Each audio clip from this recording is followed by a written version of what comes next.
Les États-Unis ont lancé environ 125 avions pour frapper les 3 principaux sites nucléaires iraniens, Ford, Matins et Isfahan. La pointe de la lance était constituée de 6 bombardiers B-2 Spirit qui ont décollé de la base aérienne de Wegman dans le Missouri le matin du 21 juin 2025. En outre, une trentaine de missiles de croisière ont été tirés depuis des sous-marins nucléaires américains immergés dans la région, frappant les installations souterraines d'enrichissement nucléaire les uns après les autres. Cela peut paraître simple, mais c'est loin d'être simple. Ces avions sont de gros consommateurs de carburant et dépendent fortement du ravitaillement en vol pour mener à bien des missions aussi lointaines. Et c'est là que les choses deviennent encore plus complexes. Les avions ravitailleurs KC-135 Stra chargés du ravitaillement en vol n'opèrent pas seuls.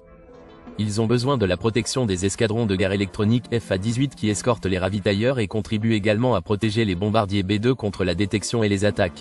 Plus de détails dans la vidéo ci-dessous.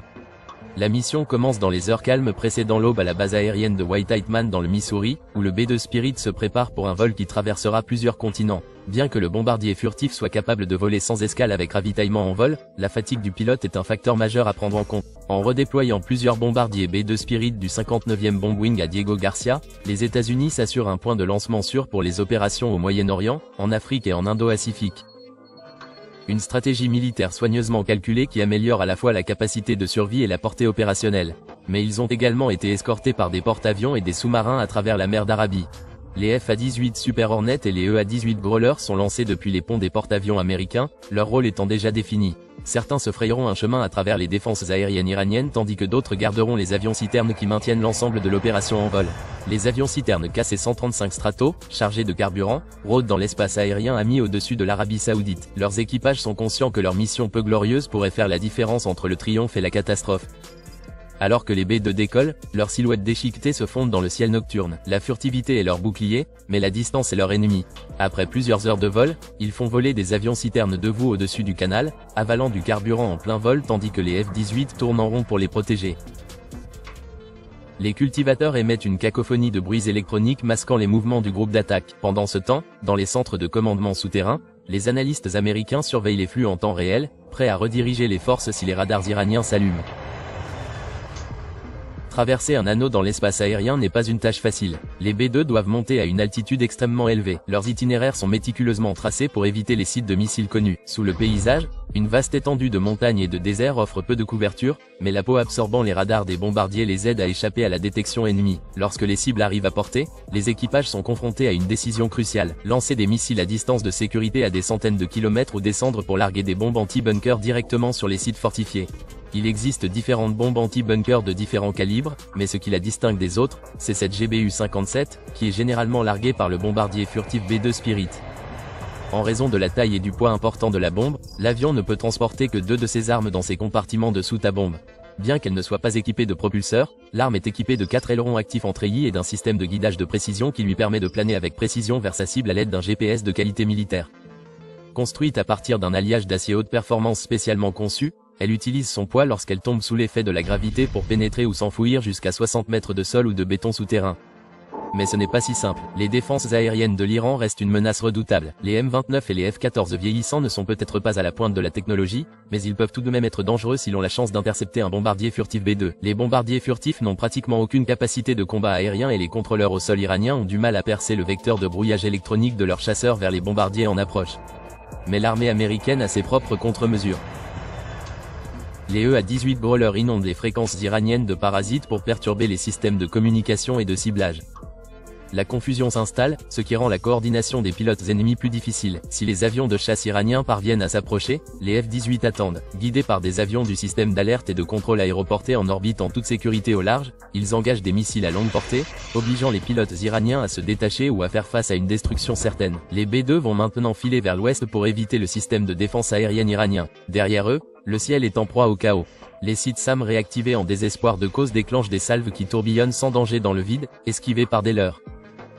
Les producteurs poursuivent leur siège électronique tandis que les F-18 de réserve avancent pour renforcer la retraite. Au-dessus de l'Irak, bombardiers et pétroliers se rejoignent. Les F-22 Raptors les escortent. Leurs capteurs recherchent des menaces que les Iraniens pourraient rassembler. Voyons comment cela fonctionne. Première étape, la plateforme de déploiement de la bombe. Comme mentionné précédemment, un bombardier furtif B-2 vole à très haute altitude. Lorsque l'avion atteint l'emplacement désigné et que les conditions sont optimales, il largue l'arme. La bombe est conçue pour la précision et la hauteur de déploiement joue un rôle crucial dans sa trajectoire et son efficacité. Ensuite, l'étape 2 vient la précision du ciblage. La bombe est équipée d'une technologie de guidage avancée, notamment un GPS et des systèmes de navigation inertielle qui sont des satellites de qualité militaire. Vient ensuite l'étape 3 qui consiste à ajuster la trajectoire. Les informations et les données de guidage sont ensuite transmises aux 4 ailerons des moteurs en treillis de la bombe situés à l'arrière. Ces ailerons peuvent se déplacer et s'ajuster en temps réel, ce qui permet à la bombe de corriger sa trajectoire lorsqu'elle descend sous l'effet de la gravité. Ces réglages sont essentiels car l'arme ne possède pas de propulseur pour modifier sa trajectoire. Au lieu de cela, elle s'appuie sur le mouvement de ses ailerons et sur une chute à haute altitude pour contrôler sa trajectoire de vol. C'est pourquoi la bombe doit être déployée à très haute altitude, afin qu'elle ait suffisamment de temps et de distance pour ajuster sa trajectoire avec précision. Voici la partie la plus difficile, qui est l'étape 4, l'impact et la pénétration. La bombe connue sous le nom de pénétrateur d'artillerie massive pèse environ 30 000 livres, soit environ 14 000 kg. Lorsqu'elle atteint sa cible, elle frappe avec une force immense conçue pour pénétrer profondément dans les structures durcies telles que les bunkers. L'énergie à l'impact permet à la bombe de s'enfouir à plus de 200 pieds dans du béton armé, garantissant ainsi qu'elle délivre sa charge utile précisément là où elle est destinée pour un effet maximal. Enfin, l'étape 5 implique la partie délicate de l'armement de l'arme. Elle a été installée avec 2 détonateurs SDB. Des doubles détonateurs sont nécessaires en secours. Le premier est pour la détection de gravité et le second est le détonateur à retardement. La raison pour laquelle cette refonte était nécessaire était de s'assurer que la bombe puisse frapper des installations enfouies sous d'importantes couches de matériaux durcis. Pour cette raison, les détonateurs sont placés à l'arrière de la bombe pour éviter qu'ils ne soient endommagés. Une fois que le retardateur ou le détonateur à détection de gaz atteint sa destination, il peut exploser, créant un mini-séisme qui peut ensevelir des bunkers dans des immeubles de 20 étages à l'intérieur. Examinons pourquoi Israël bombarde les sites nucléaires iraniens depuis le 13 juin 2025, sans toutefois réussir à les pénétrer, et pourquoi les États-Unis ont dû faire appel à des bombardiers B-2 Spirit pour détruire ces bunkers lourdement fortifiés. Israël a utilisé ses propres bombes anti-bunker, mais elles n'ont pu détruire que les puits de ventilation. Ces armes n'ont pas pu pénétrer complètement les sites nucléaires souterrains les plus fortifiés d'Iran.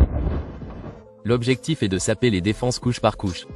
C'est là que le B-2 Spirit arrive et vole près de la cible, ouvre la porte de Bombay et largue l'arme anti-bunker de 30 000 missiles sans aucune interférence du système de défense aérienne iranien capable de pénétrer plus profondément. Le résultat aurait pu être plus décisif, endommageant voire détruisant les installations souterraines d'enrichissement d'uranium d'un seul coup. Comme indiqué, l'objectif principal des États-Unis est de paralyser le programme nucléaire iranien en frappant ses sites d'enrichissement les plus critiques, en particulier Fordo, Natanz et Isfahan. Prenons l'exemple de Natanz. Cette installation comprend 6 bâtiments en surface et 3 structures souterraines, dont 2 sont suffisamment grandes pour contenir 50 000 centrifugeuses selon l'initiative sur la menace nucléaire. Pour ce site, les sous-marins de la marine américaine ont lancé 30 missiles d'attaque terrestre et d'équipage ciblant ces installations nucléaires qui ne nécessitaient pas de pénétration profonde. Lorsqu'il est prêt à être lancé, il s'ouvre de la trappe et le joint de protection se brise. De l'air à haute pression est pompé dans le tube et est utilisé pour éjecter le missile de croisière. La pointe du missile brise la surface de l'eau. Les propulseurs de fusée tirent et propulsent le missile sur sa trajectoire. Les propulseurs tombent dès que le missile est hors de l'eau. Le moteur principal du missile de croisière s'enclenche, puis il ouvre automatiquement son aile. Tout comme l'animation présentée ici, il s'agit du résultat des dégâts causés par le missile de croisière au sommet de l'usine d'enrichissement nucléaire de ventilation. Ils sont allés bien au-delà des dégâts de surface, coupant l'alimentation électrique aux niveaux inférieurs où sont logés les centrifugeuses. La section aérienne de l'usine pilote d'enrichissement de combustible a également été détruite. Prenons maintenant Fordo. Contrairement à Natanz, Fordo est situé profondément sous terre et protégé par de vastes fortifications. Israël l'a ciblé avec des munitions anti-bunker avancées, mais les résultats ont été beaucoup moins concluants. Leurs bombes ont eu du mal à percer le blindage de la tanière. C'est là qu'interviennent les États-Unis, qui ont largué environ 12 GBU-57 sur ces sites. Comme vous pouvez le voir, il peut pénétrer à environ 200 pieds sous terre, ce qui correspond à un immeuble d'environ 20 étages. Cela signifie qu'il peut pénétrer le site nucléaire de Fordo, ce qui est nécessaire pour une pénétration profonde. Cette conception compacte et lourde lui permet de percer plus de 60 mètres de béton armé, détruisant ainsi l'usine d'enrichissement nucléaire de Fordo.